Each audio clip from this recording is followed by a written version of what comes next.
Looking back at Game of Thrones and how it all began, minus all grandeur brought by costumes and set design and even the forced erotica at times, what was truly fascinating about the show was its characters and their ambitions. Every move made by any character on the show happened to be a calculated one, and in the grand scheme of things, it was all connected to only ambition, the idea of wielding power, and creating a strong position for themselves in unstable realms. In the case of House of the Dragon, it all begins with the concept of legacy and its connection to progeny. A king without an heir is weak, but a king with a woman as his heir is considered vulnerable in the world of Westeros. The second episode of House of the Dragon takes place after a time jump of 6 months since King Viserys, Paddy Considine, loses his wife and son in a birth scene that will go down in history. With the passage of half a year since his wife's death, King Viserys is now being urged by his council to consider remarriage to strengthen his position, which indirectly suggests him receiving a second chance at producing a male heir after he announced his daughter Princess Rhaenyra, Millie Alcock, as his successor in the last episode. Without going into details about the kind of royal matches that the king is offered, it can be said that here lies the beginning of all that will bring doom to House Targaryen, given that the political motives of those around the king now come into focus. The first episode of the prequel received a thunderous response from the audience, and going into the second one, viewer will realize that it hasn't been simply a stroke of luck, but that the showrunners have truly worked hard on making the show with reminders of the past and a future to look forward to as it progresses ahead. One character and actor who brilliantly stood out right from the show's debut episode was Daemon Targaryen, Matt Smith, and while the second episode features him a little less, the cliffhanger ending ensures that big things lie ahead for Daemon, who may be ready to rise above his title as the second son, and show the people of King's Landing another side of him.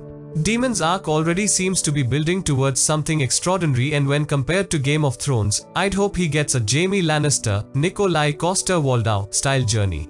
House of the Dragon may be focusing on the Targaryen history, but there are other important houses as well, who may have pledged their allegiance to Viserys, but that doesn't stop them from chasing bigger dreams. Your cue here would be to watch out for Lord Corlys Velaryon, Steve Tuisong, and of course, the Hand of the King, Sir Otto Hightower, Rhys Ifans. There's also the introduction of a new enemy in the second episode as Krager's Drahar aka the Crab Feeder gets introduced.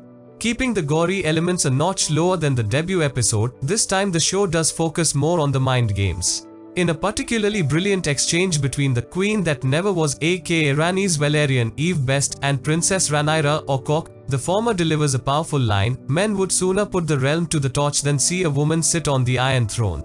This does put things into perspective as to why what Emilia Clarke's Daenerys Targaryen did 172 years later was a feat that came with a journey that seemed impossible.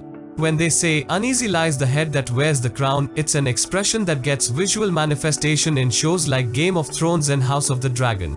With the king making a major decision towards the end of the episode, it looks like episode 3 is going to be packed with bigger drama. As for those who enjoy the visual aspects of the show more, we head back to Dragonstone in this episode, and there's a brilliant scene featuring the two dragons, Caraxes and Syrax. In terms of performance, Alcock manages to bring a balance to Rhaenyra, still healing from her mother's death, yet determined to own her role as heir to the throne emotions well.